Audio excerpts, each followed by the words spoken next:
इंसान को बचाने, पापों से छुड़ाने, मृतकों को जिलाने मेरा मसीह आया। वचन में लिखा हुआ है कि परमेश्वर का वो दान जो वर्णन से बाहर है, जिसे शब्दों में, भावों में, परिभाषाओं में, जिसे नापा नहीं जा सकता, बांधा नहीं जा सकता, वो दान जो वर्णन से बाहर है, ना कोई चित्रकार, ना कोई कवि, ना कोई विद्वान, ना कोई रचयिता उसको बांध पाया है। ना सृष्टि, ना आकाश, ना दूरियां, ना गहराई, ना ऊंचाई, ना लंबाई, ना चौड़ाई, उस प्रभु यीशु मसीह का दान जो वर्णन से बाहर है, उस पर आज हम चर्चा करेंगे। परंतु एक दो बातें और मैं आपको बता देता हूं क्रिसमस के सीजन में, वो ये कि 25 दिसंबर को क्रिसमस जिस दिन हम मनाते हैं, उस दिन 7 बजे, सुबह 7 बजे कलर्स टेलीविजन पर विशेष उत्साह और उमंग से भरा हुआ क्रिसमस का कार्यक्रम देखना ना भूलें। और उसके बाद 12:30 बजे शुभ संदेश टेलीविजन पर भी यह कार्यक्रम प्रसारित किया जाएगा। इन सब का आप लाभ लें। क्रिसमस के दिन 9 बजे से ऑनलाइन की सर्विस हिंदी चर्च ऑनलाइन, जिसमें आप भाग ले सकते हैं, प्रारंभ होगी 9 बजे सुबह से। आप चाहे 10 बजे देख लें, 11 बजे देख लें, दिन भर चलती रहेगी, दूसरे दिन चलती रहेगी, परंतु क्रिसमस के दिन 9 बजे प्रारंभ होगी। एक बात और मैं आपसे कहूंगा कि इसको सब्सक्राइब कर लें, जिससे आपको सूचना भेजने की आवश्यकता ना हो। आप अपने आप से सब्सक्राइब करेंगे तो आपको पता चल जाएगा। मुझे ये बताते हुए खुशी हो रही है कि हिंदी चर्च ऑनलाइन के इस प्रयास को परमेश्वर ने आशीषित किया है और लगभग 55 देशों तक ये कार्यक्रम पहुंच गया है। लाखों लोग इसका फायदा उठा रहे हैं, प्रभु यीशु मसीह का वचन सुन रहे हैं और जिंदगी में एक नई आशा प्राप्त कर रहे हैं, जो केवल प्रभु यीशु मसीह के द्वारा हमको मिलती है। आइए हम सब इसमें सहभागी हों, आगे बढ़ें। याद रखें, 25 तारीख को सुबह 7 बजे कलर्स टीवी, 9 बजे हिंदी चर्च ऑनलाइन, 12:30 बजे शुभ संदेश चैनल। आपसे फिर मुलाकात होगी। परमेश्वर आपको आशीषों से परिपूर्ण करे। आप सभी को जय मसीह की। आज की हिंदी चर्च ऑनलाइन की आराधना में आप सभी का स्वागत है। आइए हम प्रार्थना करेंगे और परमेश्वर की उपस्थिति, उसकी अगुवाई आज की आराधना पर हम मांगेंगे। आइए हम सभी प्रार्थना करें। हे प्रभु पिता परमेश्वर, धन्यवाद देते हैं आपकी सारी आशीषों के लिए, धन्यवाद देते हैं आज के सुंदर दिन के लिए। पिता प्रभु जी, आपसे आशीष मांगते हैं आज की आराधना में, विशेषकर आपकी उपस्थिति की कामना करते हैं पिता परमेश्वर की पूरी आराधना में आपकी उपस्थिति बनी रहे। हम अपने वक्ता को आपके सम्मुख में रखते हैं, जबकि वो आज का वचन हमारे बीच में लेके आते हैं। होने दीजिए पिता प्रभु जी, इस वचन से पिता परमेश्वर हमारे जीवन बदलने वाले हों और हम सच्चाई से आपके मार्ग पर चलने वाले बन सकें और हमारे जीवनों से और भी जीवन आशीषित होने वाले हो सकें। एक बार फिर से सब बातों के लिए आपको धन्यवाद देते हैं। आगे की पूरी आराधना को आपके हाथ में सौंपते हुए इस विनती को आपके पवित्र पुत्र यीशु मसीह के नाम से मांगते हैं, आमीन। भजनकार अपने भजन में लिखता है, हे सारे पृथ्वी के लोगों, यहोवा का जय जयकार करो, आनंद से यहोवा की आराधना करो, जय जयकार के साथ उसके सम्मुख आओ। निश्चय जानो यहोवा ही परमेश्वर है, उसी ने हमको बनाया, हम उसी के हैं, हम उसकी प्रजा और उसकी चराई की भेड़ें हैं। उसके फाटकों से धन्यवाद और उसके आंगनों में स्तुति करते हुए प्रवेश करो।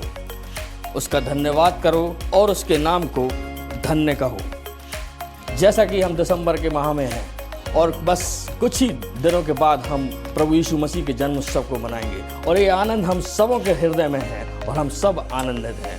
तो इस आनंद को हम कम होने न दें, जैसा कि हमारे परमेश्वर को सुहाता है कि हम उसकी आराधना स्तुति करें। तो आइए पूरे आनंद के साथ इन गीतों को गाकर, ताली बजाते हुए पूरे जोश के साथ हम परमेश्वर की आराधना स्तुति करेंगे और इन गीतों को गाएंगे।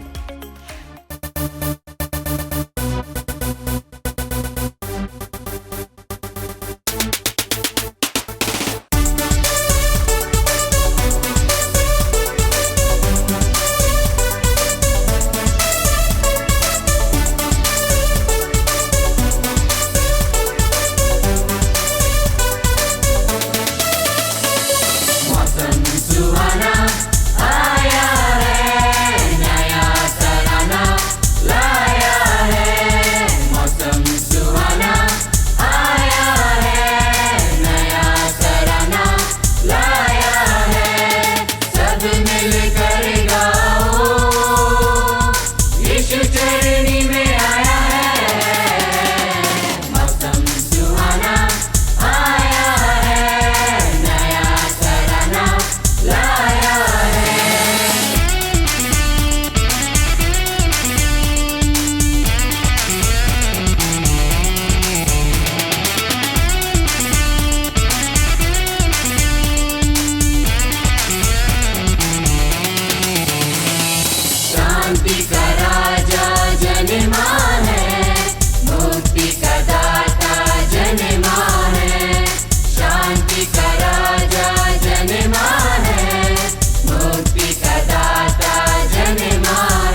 जग जिसकी आ गया वो बन के ज्योति राह तकता। आ जग जिसकी आ गया वो बन के ज्योति आ गई फिर से वो खुशियाँ झूमता है जहाँ। आ गई फिर से वो खुशियाँ झूमता है जहाँ। जन्मा है इमैनुएल दूतों ने है कहा आओ चले हम उसके पीछे ले चले वो जहाँ। जन्मा है इमैनुएल।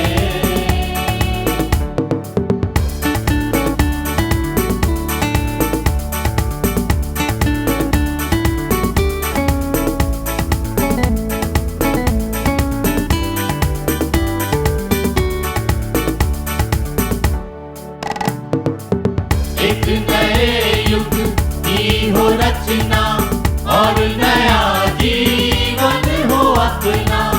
एक नए युग की हो रचना और नया जीवन हो अपना। प्यार देने माफ करने आ गया रहनुमा। प्यार देने माफ करने आ गया रहनुमा। जन्मा है इमैनुएल दूतों ने है कहा आओ चले हम उसके पीछे ले चले वो जहाँ। जन्मा है इमैनुएल।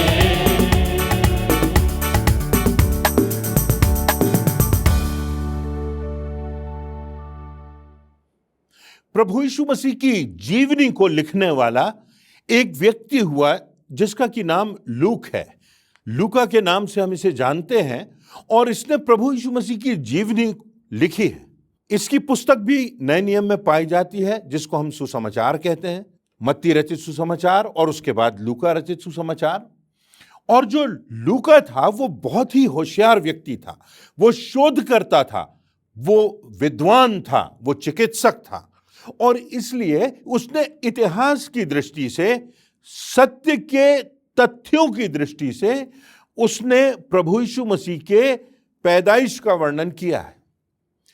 जन्म की घटना हुई, किसकी हुई, कहां पर हुई, किस प्रकार से हुई, उस समय वहां पर शासक कौन था, इन सब बातों को बहुत बारीकियों से लूका ने लिखा है। आश्चर्यजनक ढंग से उसने वर्णन किया है कि उसकी जो लेखनी है वो इतिहासकारों की लेखनी से मिलती है, क्योंकि उसने सत्यता से हर एक बात का विवरण यहां पर किया है। यदि हम देखें तो लूका रचित सुसमाचार के दूसरे अध्याय की पहली से चौथी आयतों में जहां पर प्रभु यीशु मसीह के जन्म का वर्णन है, वहां पर लिखा है, उन दिनों औगस्तुस कैसर की ओर से आज्ञा निकली कि सारे जगत के लोगों के नाम लिखे जाएं। यह पहली नाम लिखाई उस समय हुई जब क्यूरिनियुस सीरिया का हाकिम था। सब लोग नाम लिखवाने के लिए अपने अपने नगर को गए। अतः यूसुफ भी इसलिए कि वह दाऊद के घराने और वंश का था, गलील के नासरत नगर से यहूदिया में दाऊद के नगर बैतलहम को गया। अब यहां पर यदि इस विवरण को आप गौर से देखें तो आप पाएंगे कि ये सारी जो बातें हैं, ये बातें विज्ञान के आधार पे आप देख लें, ये बातें प्रभु यीशु मसीह के जन्म की घटना की बातों को अगर आप इतिहास की कसौटी पर कस लें, इसका आप विश्लेषण कर लें, इसको आप फिलॉसफी के संदर्भ में देखें, इसको आप आर्कियोलॉजी के संदर्भ में देखें, इसको आप एनसाइक्लोपीडिया ब्रिटानिका में देखें जिसमें इतिहास की बहुत सी बातों का समावेश है, प्रमुखतम बातों का समावेश है। यूनिवर्सिटी की किसी भी लाइब्रेरी में आप जाकर के देख लें, इन सब बातों का विवरण हमको प्राप्त होता है। यह सिर्फ कोई कल्पना की हुई बातें नहीं है, ये कोई कथा कहानी की बातें नहीं है। यहां पर यदि आप देखें तो आप पाएंगे कि किसका राज्य था, कौन शासक था, कौन गवर्नर था, कौन किस जिले का था, किसकी हुकूमत चलती थी, कौन राजगद्दी पर बैठा हुआ था। ये सारी बातें हमको प्राप्त हो जाती हैं इस विवरण से। इसका अर्थ यह है कि जब हम प्रभु यीशु मसीह के जन्मोत्सव को मनाते हैं, जब हम क्रिसमस की बात करते हैं, जब हम क्रिसमस की घटना का वर्णन करते हैं, जब हम कहते हैं कि एक उद्धारकर्ता जन्मा है जो सारे जगत के लोगों के पापों को उठाने के लिए, सब लोगों को बचाने के लिए संसार में आया है, तो यह मनगढ़ंत बात नहीं है, यह बात सत्यता पर आधारित है। इस संपूर्ण घटना में बहुत सी विवेचना की जा सकती है, परंतु आज हम एक भिन्न दृष्टिकोण से इस बात को देखेंगे कि यह कितनी विशिष्ट घटना है। दूसरा कुरिन्थियों उसके 9वें अध्याय की 15वीं आयत में पौलुस प्रेरित ने लिखा है, परमेश्वर को उसके उस दान के लिए जो वर्णन से बाहर है धन्यवाद हो। परमेश्वर का दान है जो वर्णन से बाहर है। प्रभु यीशु मसीह के जन्म के संदर्भ में यह बात कही गई कि परमेश्वर के उस दान के लिए जो वर्णन से बाहर है। प्रभु यीशु मसीह के जन्म के साथ जो उद्धारकर्ता की बात आई थी, यह बात एक आंदोलन के रूप में बदल जाती है और 60 वर्षों के बाद पौलुस ये लिखता है कि उस प्रभु यीशु मसीह का वर्णन करना संभव नहीं है। यह बात संभव नहीं कि परमेश्वर के उस दान को शब्दों में, भावों में, किसी भाषा में बांध सकें। ना ग्रीक भाषा में, ना एरामिक भाषा में, ना हिब्रू भाषा में, ना नए नियम में, ना पुराने नियम में वह दान जो वर्णन से बाहर है, जिसे परिभाषित नहीं किया जा सकता, उसे भावनाओं की चरम सीमा में बांधा नहीं जा सकता, उसे चित्रों और रंगों में चित्रित नहीं किया जा सकता, उसे गजलों और शायरियों में अभिव्यक्त नहीं किया जा सकता। वो सूर्य और चांद की रोशनी से बड़ा है, वो नदियों और झीलों और समुद्रों की गहराई से कहीं अधिक गहरा है, वो जमीन से आसमां की ऊंचाइयों से कहीं अधिक ऊंचा है, वो उत्तर से दक्षिण और पूरब से पश्चिम की दूरियों से कहीं अधिक विस्तृत है, जो आंधियों और तूफानों और सुनामियों और ज्वालामुखियों की तीक्ष्णता से कहीं अधिक असरदार है। उसको वर्णित नहीं किया जा सकता, वो वर्णन से बाहर है। मानव के सोच से, वैज्ञानिकों की समझ से, विद्वानों की कल्पना से उसे नापा नहीं जा सकता। पहाड़ों और चट्टानों से, शासकों के दबाव से, तानाशाहों के शासन से उसे रोका नहीं जा सकता। उसे किसी देश और प्रदेश और की सीमाओं में नहीं बांधा जा सकता, उसे भाव में नहीं पिरोया जा सकता। प्रभु यीशु मसीह के रक्त के दामों को अंकों के दायरे में आंका नहीं जा सकता, उसके पुनरुत्थान की सामर्थ्य को मानव के मस्तिष्क में कभी भांपा नहीं जा सकता। वो प्रभु यीशु मसीह, वो अद्वैत परमेश्वर जो अल्फा है, जो ओमेगा है, जो प्रारंभ के पूर्व में था, जिसका कोई समापन नहीं, वो परमेश्वर का दान, वो परमेश्वर की भेंट, वो स्वयं परमेश्वर का मानव बन जाना, उस प्रभु यीशु मसीह का वर्णन करना संभव नहीं। परमेश्वर का वो दान जो वर्णन से बाहर है। हम परमेश्वर को धन्यवाद देते हैं। धर्मशास्त्र में बहुत सी बातों का वर्णन है कि किस प्रकार से सृष्टि की सृजना हुई, पर उस घटना को यह नहीं कहा जाता कि वह वर्णन से बाहर है।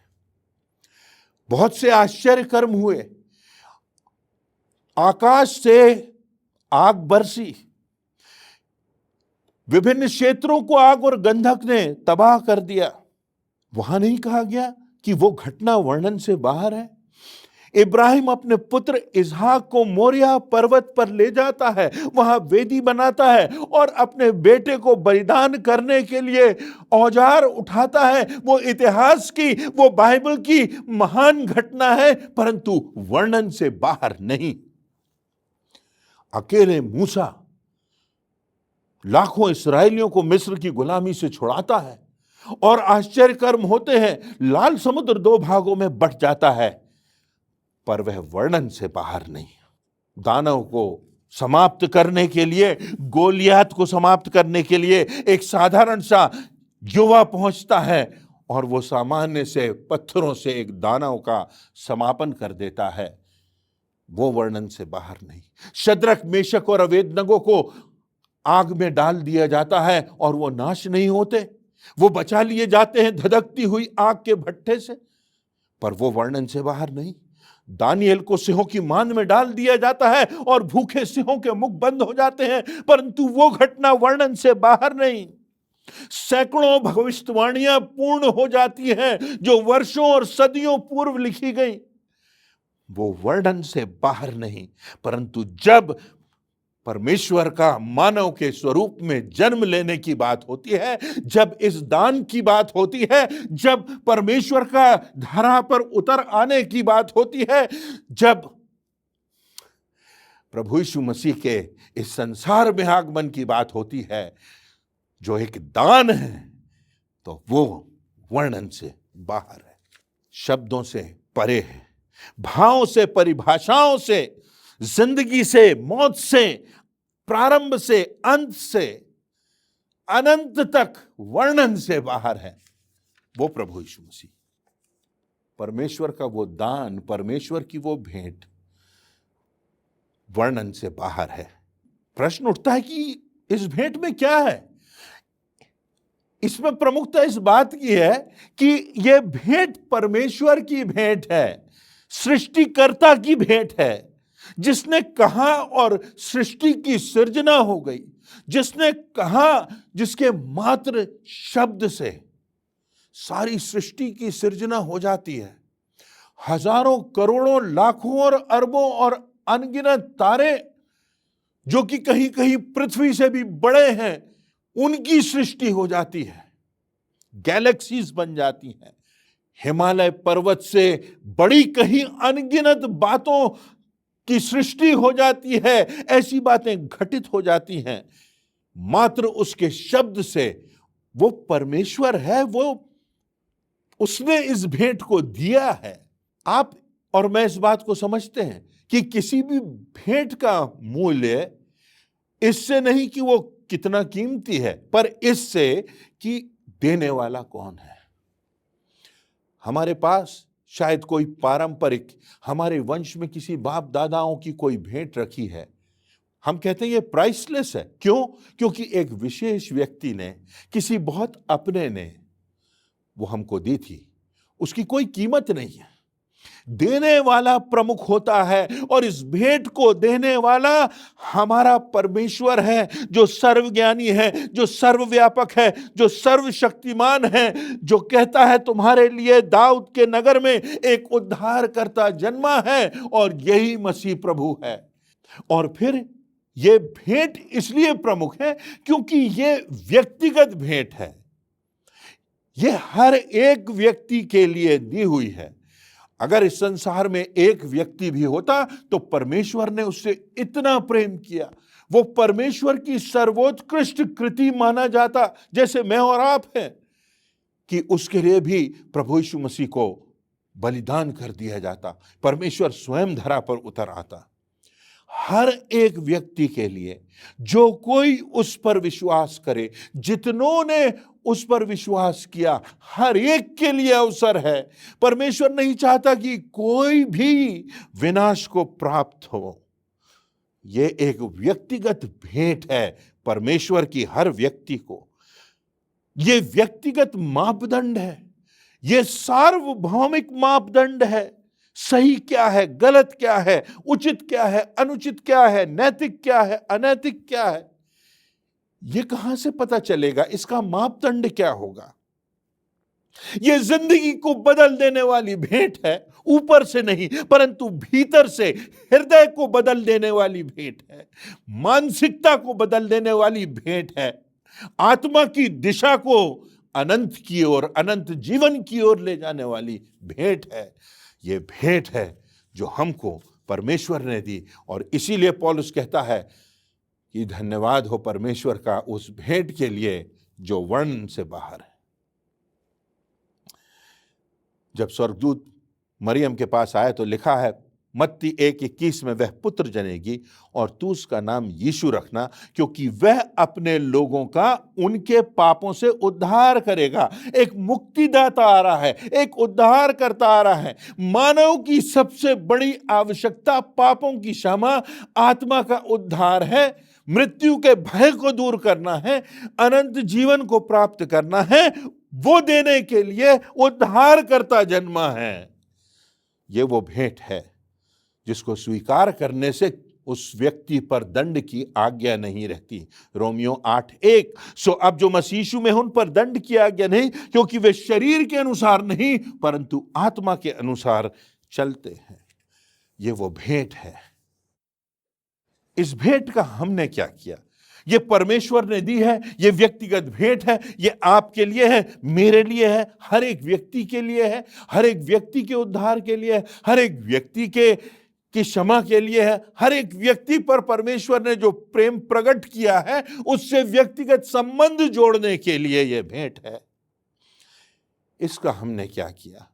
यदि क्रिसमस के दृश्य में हम देखें तो हम देखते हैं कि शास्त्रियों और फरीसियों और अधिकारियों और राजाओं और बड़े बड़े उच्च वर्ग के जिनका नाम थे, जो धार्मिक अगुए थे, उन्होंने इस भेंट को अस्वीकार कर दिया।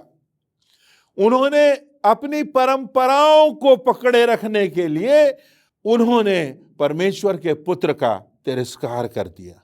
वचन में वर्णन है कि ये जो शास्त्री और फरीसी और धार्मिक और राजनीतिक अगुए होते थे, इनका मात्र एक उद्देश्य होता था, कैसे हम धन कमाएं, कैसे हम पद को प्राप्त करें, कैसे हम अपने नाम को ऊंचा उठाएं। इन्हें किसी व्यक्ति के दर्द से, किसी व्यक्ति की पीड़ा से, किसी व्यक्ति के अभाव से, किसी व्यक्ति के आंसुओं से, किसी व्यक्ति की निराशा से कोई मतलब नहीं था।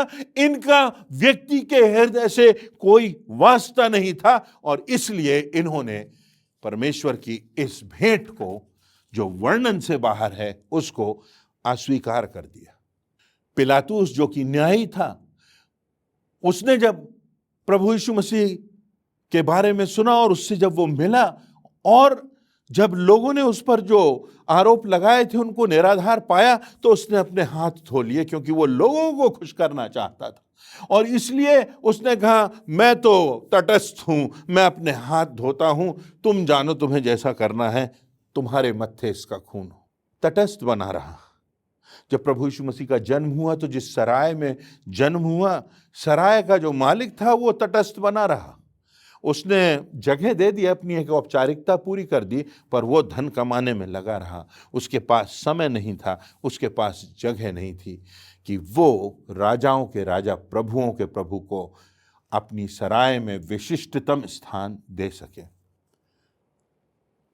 बाइबल में ये बात बहुत स्पष्ट लिखी हुई है कि यदि जो कोई परमेश्वर के साथ नहीं, वो उसके विरोध में है। मत्ती 12:30 में लिखा, जो मेरे साथ नहीं वह मेरे विरोध में है, जो मेरे साथ नहीं बटोरता वह बिथराता है।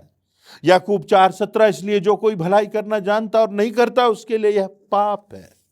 हम कहें कि हम तो तटस्थ हैं, हमें कोई मतलब नहीं, हमें इन बातों से कोई हमारा वास्ता नहीं, ऐसा हो नहीं सकता। यदि हम तटस्थ हैं तो भी हम विरोध में हैं।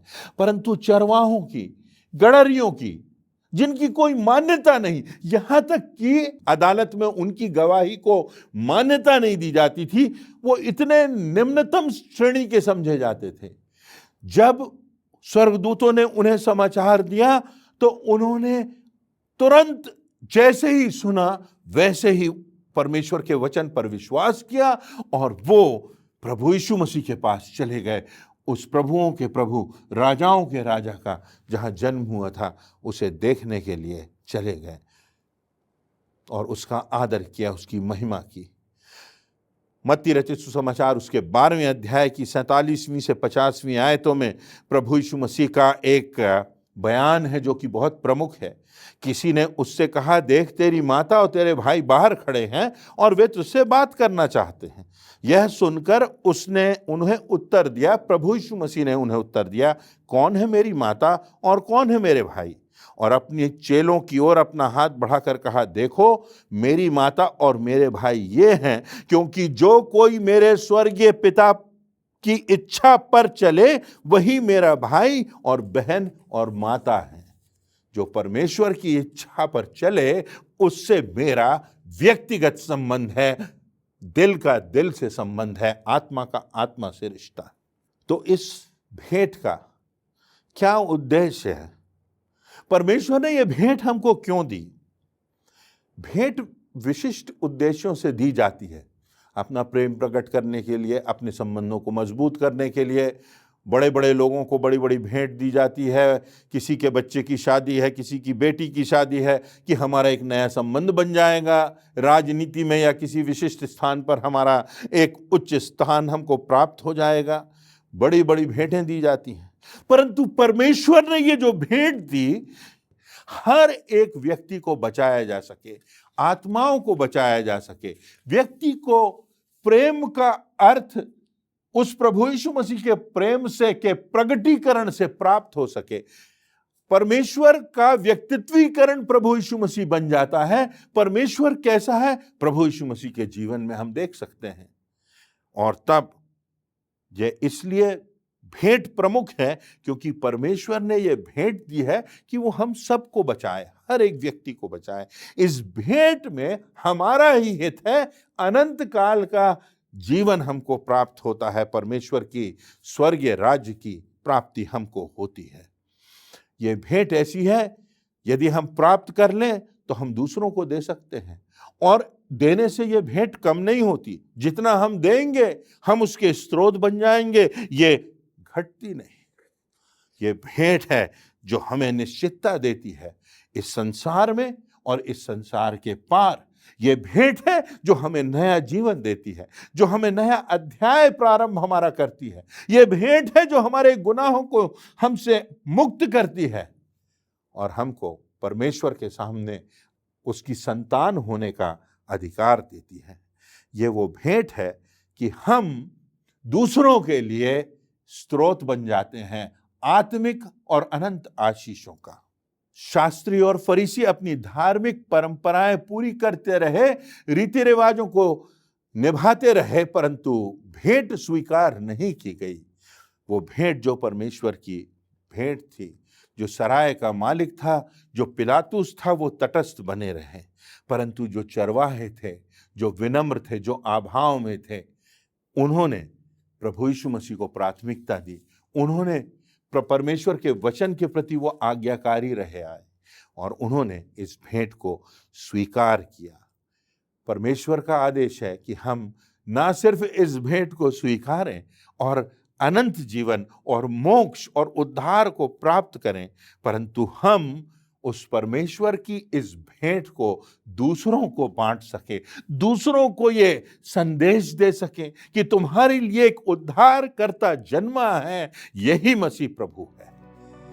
हमारे लिए आज सबसे प्रमुख बात यह है कि हम देखें कि क्या हमने इस भेंट को स्वीकार किया है कि नहीं, और हम देखें कि क्या हम इस भेंट को दूसरों तक पहुंचा रहे हैं कि नहीं। जितना बांटेंगे उतनी आशीषें हमें मिलेंगी, क्योंकि परमेश्वर ने हमें आदेश दिया है कि हम प्रभु यीशु मसीह की इस भेंट को अपने तक सीमित ना रखें, पर सारे संसार में फैला सकें उसके प्रेम को, उसकी क्षमा को, उसके अनंत जीवन के द्वारा दिए जाने वाले उद्धार के मार्ग। परमेश्वर इस समय में जबकि हम प्रभु यीशु मसीह के जन्म की बात करते हैं, क्रिसमस मनाते हैं, आनंद के साथ, उत्साह के साथ इस उत्सव को मनाते हैं, इस पर्व को मनाते हैं, ये परंपराएं ना रह जाएं, शास्त्रियों और फरीसियों जैसे हम ना हों, परंतु हमारा हृदय उन चरवाहों के समान हो जो परमेश्वर के प्रति आज्ञाकारी रहे और उन्होंने इस भेंट को स्वीकार किया। परमेश्वर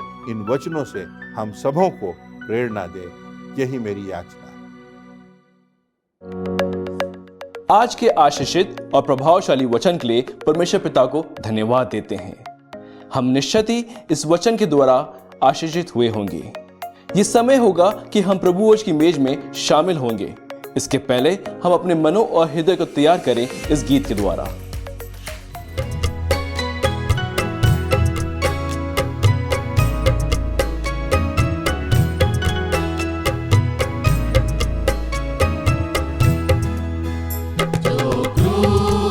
पे कुर्बान है वो मेरा मसीहा है, हर ज़ख्म जो उसका है वो मेरे गुनाह का है, वो मेरे गुनाह का है। इस दुनिया में ले आए मेरे ही गुनाह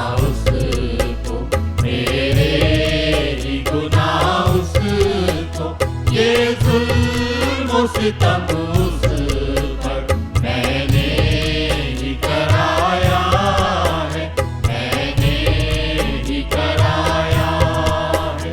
जो क्रूस पे कुर्बान है वो मेरा मसीहा है, हर ज़ख्म जो उसका है वो मेरे गुनाह का है, वो मेरे गुनाह का है।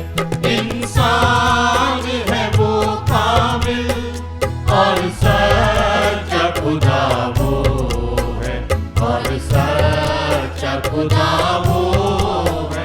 वो प्यार का दरिया है, सच्चाई का रास्ता है, सच्चाई का रास्ता है। जो क्रूस पे कुर्बान है वो मेरा मसीहा है, हर ज़ख्म जो उसका है वो मेरे गुनाह का है, वो मेरे गुनाह का है। देने को मुझे जीवन खुद मौत सही उसने, खुद मौत सही उसने। क्या खूब है कुर्बानी, क्या प्यार अनोखा है, क्या प्यार अनोखा है। जो क्रूस पे कुर्बान है वो मेरा मसीहा है, हर ज़ख्म जो उसका है वो मेरे गुनाह का है, वो मेरे गुनाह का है।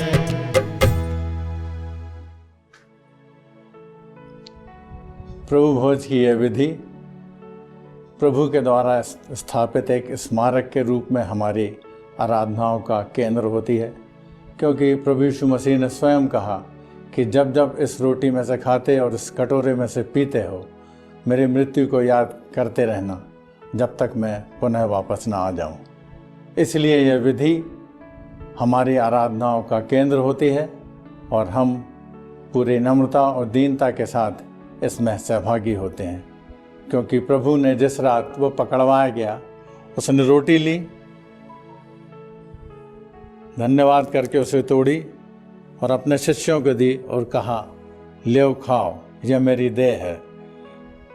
बैरी के पीछे उसने एक कटोरा लिया और धन्यवाद देकर अपने शिष्यों को दिया और कहा, यह मेरे लहू में नई वाचा है, क्योंकि जब कभी तुम इस रोटी में से खाते और इस कटोरे में से पीते हो, मेरी मृत्यु का प्रचार करते हो जब तक मैं वापस ना आ जाऊं। आइए इस विधि पर हम परमेश्वर की आशीष मांगें और प्रार्थना करें। पिता परमेश्वर, सारी आशीषों के लिए तुझे धन्यवाद देते हैं, इस विशेष अवसर के लिए जो कि तूने हम दिया है कि हम इस प्रभु भोज की आराधना में शामिल हो सकते हैं। हम तुझे धन्यवाद देते हैं। इस आराधना में शामिल होने से हमारे जीवन शुद्ध किए जाएं, हमारे जीवन पवित्र किए जाएं और प्रभु इस आराधना के पश्चात हमारा ऐसा जीवन हो जो तुझे ग्रहण योग्य हो। आज की आराधना पर, सारी विधियों पर आपकी आशीष चाहते हुए इस विनती को उद्धारकर्ता यीशु मसीह के नाम से मांगते हैं, आमीन। प्रभु की मेज तैयार है। आइए हम अपने अपने विश्वास के अनुसार इसमें सहभागी हों और जितनों ने प्रभु यीशु मसीह के नाम का बपतिस्मा लिया है उसमें ये लोग शामिल हो सकते हैं।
आप सबों को जय मसीह की। आज की सुंदर और आशीषित आराधना के लिए हम परमेश्वर पिता को धन्यवाद देंगे।